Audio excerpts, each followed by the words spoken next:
그러면 이제 본부장님께서는 지금의 테슬라 오히려 좀 기회라고 좀 보고 계신지. 저희는 굉장히 과도하게 저평가되어 있다고 생각을 하고 있고, 올해가 굉장히 중요한 건 무감독 자율주행이 처음으로 시작되는 해이기 때문에 이 원년의 해로서 굉장히 중요하다라는 생각을 많이 했거든요. 일론 머스크가 하려고 하는 건 저가 전기차 내놓으면서 버스보다 싸게 하려고 하는 거거든요. 버스보다 싸고 지하철보다 싼 이제 그런 대중교통을 제공하려고 하는 거다 보니까, 그렇게 되면 뭐 정말 저희가 상상하기 어려울 정도로 굉장히 큰 변화가 있지 않을까. 100만 대 만약에 서비스 가정을 하게 되면 매출 규모만 테슬라 입장에서는 어마어마하죠.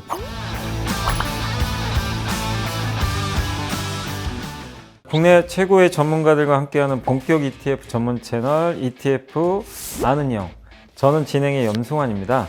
자, 우리나라 투자자에게는 정말 애증의 존재가 하나 있는데, 국내에선 삼성전자가 있고요. 해외에선 아마 테슬라가 아닐까 이렇게 좀 생각을 하는데요.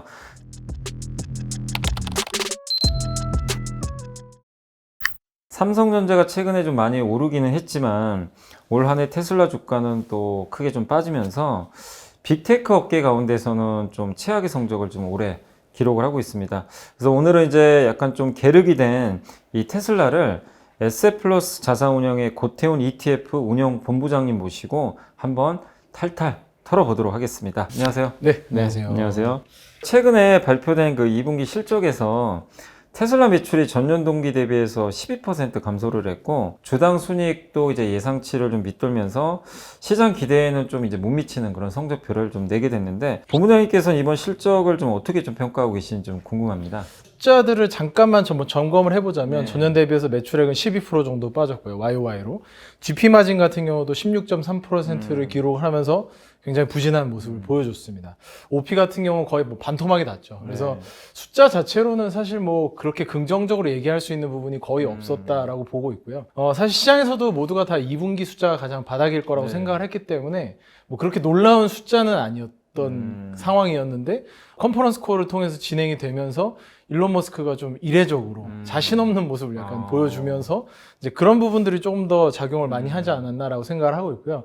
뭐 저희 같은 경우는 테슬라를 굉장히 많이 홀딩을 하고 있다 보니까 좀 자세하게 많이 보는데, 올해 상반기의 실적이 좋지 않을 거라는 생각은 다들 좀 많이 하고 있었을 거라고 생각을 하고, 뭐 저희도 그 생각을 하고 있었습니다. 왜냐하면 가장 중요한 거는 이들의 판매량에서 3분의 1을 차지하고 있는 모델 Y가 신모델 전환되는, 주니퍼로 신모델 전환되는 과정이 있다 보니까 2025년 상반기는 저가 전기차가 빠르게 나오지 않는 이상은 메이크업을 해줄 만한 실적이 그렇게 강하게 나오기는 어렵겠다라고 생각을 하고 있었는데, 이제 머스크가 얘기했던 거는 뭐 내년 말까지도 좀 어려운 부분들이 좀 존재한다, 이런 식으로 좀 얘기를 했기 때문에 숫자만 가지고 좋게 해석할 만한 부분은 크게 있지 않았던 것 같습니다. 일론 머스크가 이렇게 좀 안 좋을 때도 뭔가 자신감 있는 멘트를 항상 많이 해줬는데, 이번 이제 본부장님 말씀대로 좀 자신감도 좀 떨어지고, 이제 그런 것들이 아마 주가에도 반영이 됐던 것 같은데, 근데 이제 일각에선 그래도 현재 주가 좀 너무 과도하게 조정된 거 아니냐, 그래서 뭐 이것도 주춤할 수 있는 기회 아니냐, 이런 시각도 좀 있긴 있거든요. 그러면 이제 본부장님께서는 지금의 테슬라 오히려 좀 기회라고 좀 보고 계신지. 저희는 굉장히 과도하게 저평가되어 있다고 생각을 하고 있고, 물론 밸류에이션을 엄밀하게 따지고 펀더멘탈하게 본다면 PER이 굉장히 높은 건 사실이죠. PER을 100배 이상이기 때문에 굉장히 높은 것은 사실이지만, 올해가 굉장히 중요한 건 무감독 자율주행이 처음으로 시작되는 해이기 때문에 이 원년의 해로서 굉장히 중요하다라는 생각을 많이 했거든요. 그러니까 저희가 많이 이야기하는 게, 사실 항상 어떤 산업이 태동을 하는 과정에서는 의심을 모두가 다 가지는데, 그게 어느 정도 서비스가 상용화되면 관심으로 넘어가고, 그게 관심이 확신이 되는 때에는 이미 주가는 굉장히 많이 상승하기 때문에 지금의 구간은 저희는 의심의 단계라고 좀 생각을 하고 있거든요. 6월에 텍사스 오스틴 지역에서 자율주행이 시작이 됐고, 물론 대수는 굉장히 적습니다. 10대에서 한 20대 정도, 베타도 아니고 한 알파 테스트 정도의 단계라고 보여지기는 하는데, 그러한 테스트가 진행이 됐고, 이번 주말부터는 베이에리아, 그러니까 샌프란시스코에서도 시작을 할 예정이기 때문에 이러한 서비스들이 좀 빠르게 확산이 된다면 생각보다 굉장히 빠른 상승이 일어날 수 있다라고 좀 생각을 하고 있고요. 뭐 이거는 숫자적으로는 뒤에서 더 자세하게 말씀을 드리겠지만, 이런 부분들이 업사이드 포텐셜이 굉장히 강하기 때문에 저희는 뭐 지금의 구간이 테슬라를 매수하기에는 굉장히 적기라고 좀 생각을 하고 있는. 자율주행 관련해서는 좀 기대할 게 되게 많은데, 네. 시장에서는 좀 사실 이제 이 부분을 좀 약간 좀 간과하고 있는 것 같다. 네. 비교하는 게 좀 구글의 웨이모는 이제 이미 좀 그 전부터 계속 싸워왔잖아요. 그렇죠. 그래서 이게 어쨌든 이제 웨이모 독점 시장에 이제 균열이 생길 거다 이런 좀 시각들도 많은데 저는 경쟁은 되게 또 좋다고 생각은 하는데 네. 그 웨이모보다 이게 테슬라가 좀 앞선다고 생각하는지 아니면 또 여전히 아직은 웨이모가 이제 먼저 했기 때문에 앞서고 테슬라가 좀 추격하는 입장인지 규제를 넘어서는 입장에서는 당연히 웨이모가 서비스를 먼저 시작했기 때문에 각 지역에서 규제들을 다 통과시켜 놨던 부분들이 있어가지고 당연히 그런 부분은 앞서겠지만 네. 이 텍사스 오스틴 지역에서 시작된 이후의 상황들을 좀 볼 필요가 있거든요. 왜냐하면 텍사스 지역에서 이 서비스를 시작을 한 다음에 텍사스에서는 오토노머스 비클에 대한 사고 건수, 이슈가 있었던 건수들 있잖아요. 보고된 이슈 건수들을 실시간으로 다 공개를 하고 있거든요.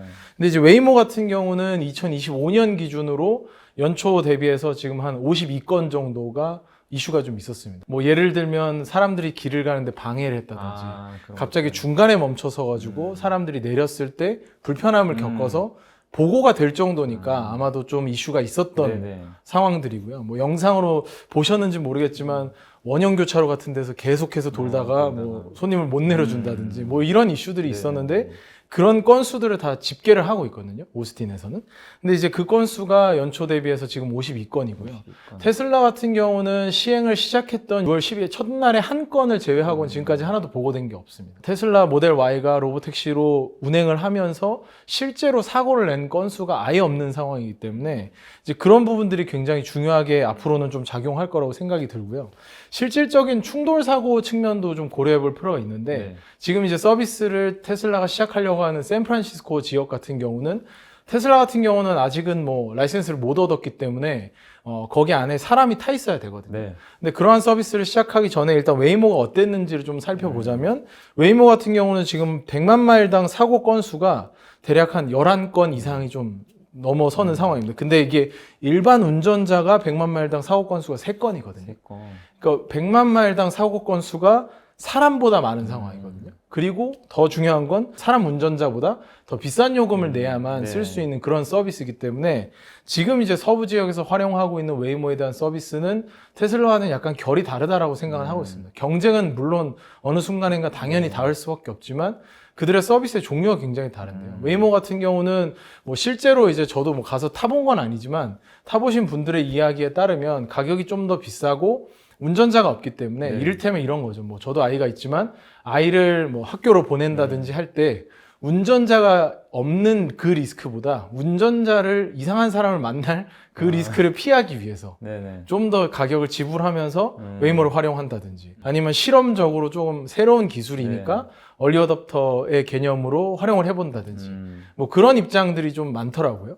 그러다 보니까 이 서비스가 대중화되지는 아직 않은 상황이고 테슬라 같은 경우는 이 서비스를 대중 모델로 적용이 가능하잖아요. 지금 로보택시 나온 것도 뭐 새로운 라이다 센서라든지 뭐 이런 걸 달아서 나온 게 아니라 기존의 모델 Y에서 그대로 소프트웨어 업데이트만 해서 진행하는 거기 때문에 이제 그런 측면에서 기술적인 격차는 확실히 좀 있다라고 생각은 드는데요. 지금이 딱 그 의심의 구간인 것 같습니다. 테슬라는 아직 대수가 오스틴에서도 10대 또 20대밖에 안 되는데 웨이모는 지금 1000대 정도가 돌아다니고 있기 때문에 그런 격차는 지금은 인정할 수밖에 없는 거죠. 대수 차이가 있기 때문에 명확하게 이거를 뭐 어느 게 더 좋다 이렇게 평가하기는 어렵지만 그래도 지금 테슬라가 이제 시작했을 때 사고 건수가 없다는 거, 거의 없다는 게 이게 이제 가장 좀 핵심적인 그런 좀 경쟁력 아닌가 이렇게 좀 말씀해 주셨고 그럼 이제 본부장님께서는 이 프로젝트의 현실성 또 수익성 이런 부분들이 좀 앞으로 어떻게 될지 좀 한번 말씀해 주시면 좋을 것 같습니다. 규제 기관을 넘어서는 것에 대해서는 저희도 뭐라고 단정적으로 이야기할 수 없는 부분이긴 합니다. 사실 그런 부분들이 작년에 트럼프가 당선되는 과정에서 일론 머스크가 굉장히 열심히 도와줬고 전 연방 정부 차원에서 뭔가 제도 개선이 있지 않겠느냐 이런 기대감들이 있었는데 사실 뭐 또 다시 싸우면서 사이가 또 멀어졌잖아요. 그걸 보면서 굉장히 저희도 당혹스럽기는 마찬가지였습니다. 사실. 저희도 마찬가지였지만 그럼에도 불구하고 지금 캘리포니아 지역에서 시작하려고 하는 게 그 웨이모만큼은 준비 안 돼 있던 건 사실이겠죠. 제도와 관련된 부분들은. 근데 이제 이 허가를 위해서 시간이 필요한 건 사실이지만 텍사스를 시작으로 한 뭐 샌프란시스코 지역에서도 지금 시작이 된다면 앞으로 이걸 소비자 단에서 확신을 얻는 과정은 생각보다 빨리 올 거라고 저희는 생각을 하고 있고요. 그 뒤에 규제를 규제를 통과 못 시켜준다라는 건 사실 좀 말이 안 됩니다. 네. 왜냐하면 캘리포니아 주정부에서도 이미 웨이모가 사업자로서 사업을 할 수 있도록 허가를 해줬기 때문에 뭐 그들이 갑자기 라이다 센서가 반드시 있어야 된다 이런 규정을 들이밀지만 않는다면 오토노머스 비이클로서 서비스는 충분히 가능하다라고 생각을 하고 있고요. 네. 저희는 이제 수익성 차원에서도 좀 고민해봐야 되는 건데 운전 노동이 제거되는 시대라는 게 굉장히 중요하다고 저희는 생각을 하고 있거든요. 근데 이게 단순히 계산을 해보면 이게 좀 단순 계산일 수 있습니다. 네. 경제적 효과 같은 계산일 수 있는데 한 사람이 하루에 한 1시간 정도로 운전한다고 가정을 하고 네. 그 시급을 한 $5 정도로 가정을 하고요. 그 다음에 이제 운전되는 대수로 기준을 봤을 때 15억 대 정도가 지금 전체 세계에 깔려 있는데 그 정도 대수가 운행되는 것을 고려를 했을 때 대략 시장 규모가 한 4천조 정도 되거든요. 예. 사실 4천조라고 하면 우리가 살 수 있는 소매 제품들 중에 가장 비싼 게 이제 뭐 소매는 아니지만 부동산이라면 부동산만 제외하고 보면 자동차인데 완성 자동차 시장이 전 세계적으로 대략 한 4천조 정도 되거든요. 네. 완성 자동차 시장이 하나 생겨나는 그런 개념인 거죠. 그래서 굉장히 경제적인 파급 효과가 크다라는 게 첫 번째고요. 두 번째는 기업 차원에서 테슬라 입장에서 좀 고려를 해볼 필요가 있습니다. 이게 시뮬레이션을 좀 해보면 사실 이들이 처음에 서비스를 할 때는 4.2달러, 운행당 4.2달러로 고정 가격으로 했고 그 다음엔 6.5달러로 올려서 다시 고정 가격으로 했고 제가 준비하면서 7월 31일 어제죠. 네. 어제 요금제가 바뀌었거든요. 어제 바뀌었어요. 그래서 이게 계산하기가 좀 어려운 네. 부분이 있는데 기본 요금이 0.75달러에 마일당 1.5달러로 변경이 됐습니다. 그래서 이거를 작년의 데이터들 기준으로 보면 상반기 기준으로 작년 2024년 상반기 기준으로 차량 공유 서비스들이죠. 네. 우버나 리프트 같은 서비스들이 평균 1회당 7마일 정도로 운행한다 그러더라고요.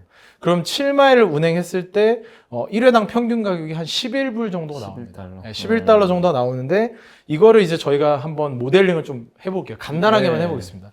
하루에 한 25번 정도 운행한다고 가정하고 네. 왜냐하면 이게 시간이 지금 6시부터 자정까지 운행을 하고 있거든요. 네네. 그럼 25번 정도 하기엔 무리는 없으니까요. 25번 하고 365일 운영한다라고 하면 차량 한 대당 연간 매출이 10만 달러가 10만 나옵니다. 달러. 네.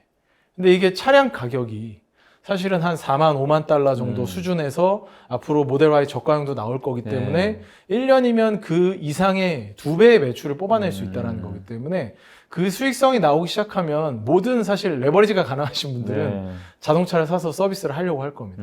그러면 저희는 충분하게 수익성은 있지 않나. 100만 대 만약에 서비스 가정을 하게 되면 매출 규모만 102빌리언 정도가 됩니다. 그러면은 뭐 우리나라 돈으로 한 140조 정도 되는 돈이니까 테슬라 입장에서는 어마어마하죠. 높은 마진율을 보여줄 비즈니스이기 때문에 저희도 굉장히 이런 펀더멘탈을 중요시하는 운용사이기 때문에 그런 측면에서 고민을 많이 하지만 이걸 시뮬레이션 어느 정도만 해보더라도 불케이스가 아니더라도 굉장히 이 업사이드 포텐셜이 강하기 때문에 저희는 이 수익성 측면도 좀 고민을 좀 해보면 굉장히 강력하다라고 생각이 들고요. 그다음에 이 서비스 시작되는 것도 지금 샌프란시스코가 의미가 있는 거는 뭐냐면 텍사스 오스틴 지역 같은 경우는 오스틴에서 한번 테슬라가 시작을 한 다음에 지역을 확장했는데 바로 그 다음날 웨이모가 확장을 하면서 규모를 똑같이 따라갔거든요. 근데 샌프란시스코 베이에리아에서 하는 거는 웨이모 대비해서 테슬라가 제공하는 넓이가 훨씬 더 넓습니다. 훨씬 더 넓을 뿐만 아니라 그러니까 웨이모 같은 경우는 지금 이제 샌프란시스코 시내 정도라면 테슬라 같은 경우는 산호세까지 다 아우르는 지역을 전체를 서비스를 하려고 하고 있고 가장 중요한 건 고속도로 주행이 가능하게 하려고 하고 있습니다. 근데 이 고속도로 주행이 굉장히 크거든요. 사실 테슬라가 버전 11에서 버전 12로 넘어올 때 크게 변화했던 부분이 고속도로가 아닌 데서 쓰이는 자율주행 솔루션이랑 고속도로에서 쓰이는 솔루션이 다르게 하면서 엔드투엔드가 안 됐었거든요. 근데 그 엔드투엔드를 이제는 12버전부터는 확실하게 됐고 고속도로도 같은 시스템을 쓰면서 뭐 저도 그걸 느껴보진 못했지만 원래 인터체인지 들어갈 때 시스템이 바뀌면서 울렁거리는 그 느낌이 있었다고 그러더라고요. 근데 그런 것들이 12버전부터는 다 사라졌고 이런 걸 보여주는 서비스가 실제로 지금 시작이 되려고 하고 있기 때문에 지금 이걸 지켜보는 게 굉장히 중요한 구간이라고 생각을 하고 있습니다. 제가 들어보니까 이게 숫자가 뭐 정말 상상을 초월하는데 이거 빨리 이거 일론 머스크가 이 방송 봐야 될 것 같은데. 근데 이게 숫자가 항상 뭐 저희도 항상 조심스러운 게 네. 모델링이다 보니까 네. 너무 또 크게만 생각하실 네, 것 같아가지고. 그럴 수 있죠. 근데 이제 저희는 이제 업사이드 리스크가 얼마나 네. 되는지를 점검을 해야 되니까 네. 그런 차원에서 좀 크게 보시면 네. 그렇다. 아마 일론 머스크가 이 방송 보면 내가 하고 싶은 얘기야. 그러지 않을까 그런 좀 생각이. 일론 머스크는 요즘에 휴머노이드 로봇에도 로봇에도 관심 집중하는 것 많나요? 같긴 합니다. 네. 웨이모나 이제 테슬라의 로보택시 보면서 아직 우리나라는 좀 들어오긴 좀 쉽진 않지만 네, 규제상 네.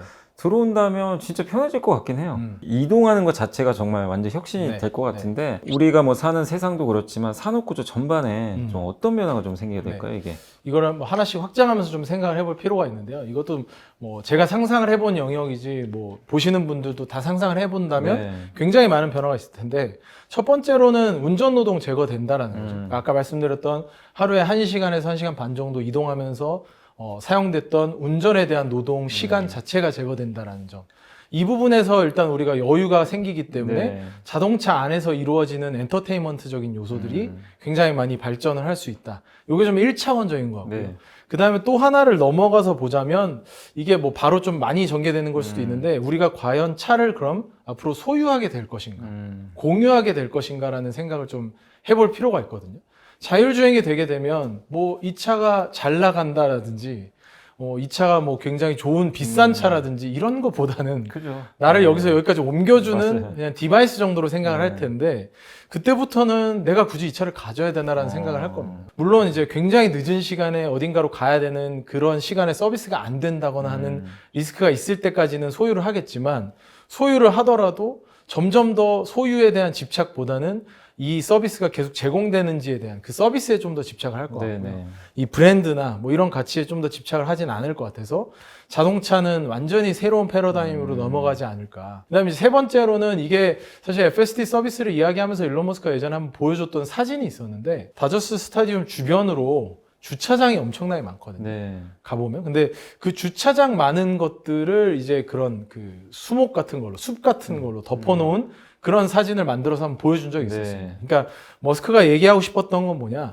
아마도 이러한 주행으로 바뀌게 되면 어디 가서 파킹을 해놓을 필요가 없기 때문에 도시계획부터 모든 것이 다 바뀔 것이다. 그래서 도시 안에 들어가는 우리만 보더라도 사실 주차장 공간이 너무나 많잖아요. 그런 공간들이 없어지는 개념으로 생각을 할 수 있게 되는 거고요. 왜냐하면 궁극적으로 그렇게까지 생각을 하는 거거든요. 지금 제가 아까 비교했던 건 우버, 리프트 대비해서 싸다 정도였지만 사실은 일론 머스크가 하려고 하는 건 저가 전기차 내놓으면서 버스보다 싸게 하려고 하는 거거든요. 버스보다 싸고 지하철보다 싼 이제 그런 대중교통을 제공하려고 하는 거다 보니까 그렇게 되면 정말 어떤 변화가 있을지는 뭐 정말 저희가 상상하기 어려울 정도로 굉장히 큰 변화가 있지 않을까. 그래서 사실 일론 머스크가 그동안 해온 걸 보면 진짜 허풍쟁이가 아니에요. 진짜 한 건 맞아요. 네, 근데 한 이게 좀 시간이 오래 걸릴 뿐이지. 그쵸. 다저스 얘기해 주시니까 저도 이제 좀 되게 와닿는 것 같아요. 네. 그런 이제 주차 공간이 사실 그쵸. 정말 많은데 그런 걸 이제 오히려 다른 방식으로 활용할 수 있어서 네네. 더 좋을 수 있을 것 같은데 다만 이게 얼마나 좀 빨리 올 수 있느냐 그쵸. 요거에 좀 속도의 문제인 것 같고 테슬라의 또 다른 비전이 이제 로봇 얘기 또 안 할 수 없는데 휴머노이드 로봇 옵티머스죠. 근데 엔비디아 CEO도 로봇이 앞으로 이제 세계 최대의 어떤 이제 시장이 될 거라고 예측을 좀 했거든요. 네. 근데 옵티머스의 기술력은 그러면 지금 상황에서 최상위인지 네. 아니면 좀 아직은 좀 더 개선해야 되는지. 제가 엔지니어는 아니기 네. 때문에 이걸 기술적으로 엄밀하게 평가할 수는 없겠지만 네. 이들이 지향하는 지점을 저희는 많이 보려고 하거든요. 근데 휴머노이드 로봇에서 저희가 중요하게 생각하는 거는 기계적인 메케니컬 로봇 장치가 아니라 네. 두뇌가 가장 중요하다고 생각을 하거든요.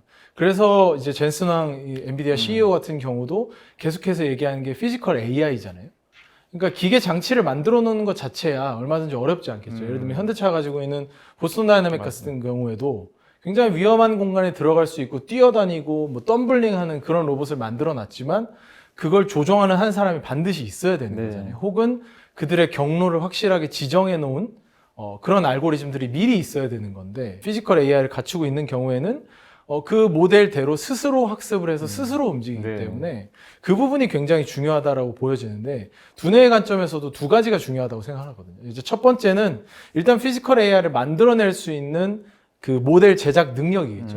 근데 이 테슬라는 이미 이걸 독자적으로 하고 있고 사실 다른 기업들도 엔비디아가 이 모델을 만들어 놨기 때문에 네. 파운데이션 모델을 만들어 놓고 공짜로 공개를 해 놓은 상황이라서 모두가 거기 들어와서 만들면 모델 제작에 대한 능력은 어느 정도 갖춰갈 수 있다고 생각하고 있습니다. 그래서 테슬라가 앞서가는 건 분명히 맞지만 이 부분은 따라잡힐 가능성 충분히 있다라고 생각하는데 두 번째에서 중요한 거는 데이터거든요. 데이터. 그러니까 이동에 대한 데이터입니다. 이거는 뭐 제가 얘기하는 거기도 하지만 베스트 애널리스트 분들도 테슬라를 보면서 굉장히 분석을 하시면서 이동에 대한 얘기를 많이 하시는데 결국에는 우리가 로봇을 사용한다라는 거는 어디에 가서 뭐 사실 설거지를 한다거나 빨래를 한다거나 이런 동작들은 금방 학습을 할 수 있거든요. 왜냐면 동작 자체가 되게 네. 단순하니까. 근데 그걸 스스로 찾아가는 과정에서 이동하는 거, 스스로 행동하는 게 굉장히 어려운 거죠. 그다음에 옆 사람이랑 부딪히지 않으면서 협업하는 거. 이게 굉장히 어려운 건데 우리가 자율주행을 통해서 이미 이동에 대한 기술을 확실하게 가지고 있잖아요. 네네. 100km, 200km를 움직이는 차량에 대한 컨트롤 능력을 갖췄다면 사실 뭐 로봇이 집안에서 움직이는 속도는 그 정도는 아닐 테니까 네. 훨씬 더 정교하게 될 수 있을 거라고 생각을 하고요. 그다음에 정교성이 좀 떨어졌던 손 같은 경우도 인간의 손이 자유도가 한 26 정도 된다고 네. 하는데 26가지의 방향으로 꺾일 수 있다고 해서 자유도가 그렇다고 하는데 지난번에 옵티머스에서 공개했던 게 20 정도까지는 올리겠다라고 얘기했고 최근에 얘기 나오고 있는 차세대 버전에서는 인간의 손만큼 자유롭게 움직이게 하겠다 이렇게 하고 있거든요. 그러니까 그러한 정교함도 AI와 함께 올라온다면 충분히 이제 그 휴머노이드 로봇 관점에서도 앞서가는 거라고 좀 생각이 들고요. 근데 말씀하셨던 중국이 저희는 가장 두려운 존재입니다. 이거는 포트폴리오 차원에서 접근해야 된다고 생각을 하거든요. 테슬라가 진짜 개발을 완료하더라도 중국은 국가적으로 그냥 이걸 안 써버리겠다 해버리면 그만이거든요. 그리고 이제 중국 같은 경우는 자체적으로 그 인구를 대상으로 이미 사실은 베타 테스트를 하고 있기 때문에 굉장히 무서운 게 뭐 샤오미나 화웨이 같은 기업들이 전기차 판매가 실제 이루어지고 있거든요. 네. 저도 이제 리서치 차원에서 중국은 한번 꼭 가봐야겠다 싶어서 네. 올해 중국을 3월 달에 갔었는데 제일 쇼킹했던 부분이 화웨이 매장에 한쪽으로는 스마트폰, 노트북이 있고 네. 한쪽으로는 전기차가 있어요. 근데 그게 그냥 다 동시에 팔리거든요. 굉장히 또 열광적으로 팔립니다. 그러니까 이번에 나온 데이터도 보면 샤오미도 차량을 이렇게 지난 7월에 네. 3만 대 이상 팔았거든요. 연간 36만 대 수준인 거고 네. 지금 캐파를 계속 증설하고 있으니까 연간 한 50만 대, 60만 대까지는 충분히 갈 거라고 생각이 드는데 굉장히 인기 있게 팔리고 있는 상황이거든요. 근데 우리나라로 비교해 보면 이게 쉬운 일은 아니잖아요. 우리가 삼성의 그 스토어에 들어갔는데 자동차가 있어서 삼성 자동차를 사는 거거든요. 네. LG 베스트샵 들어갔는데 자동차가 있어서 자동차도 네. 사고 청소기도 사고 이 개념이거든요. 네. 샤오미 샵은 더 심하잖아요. 네.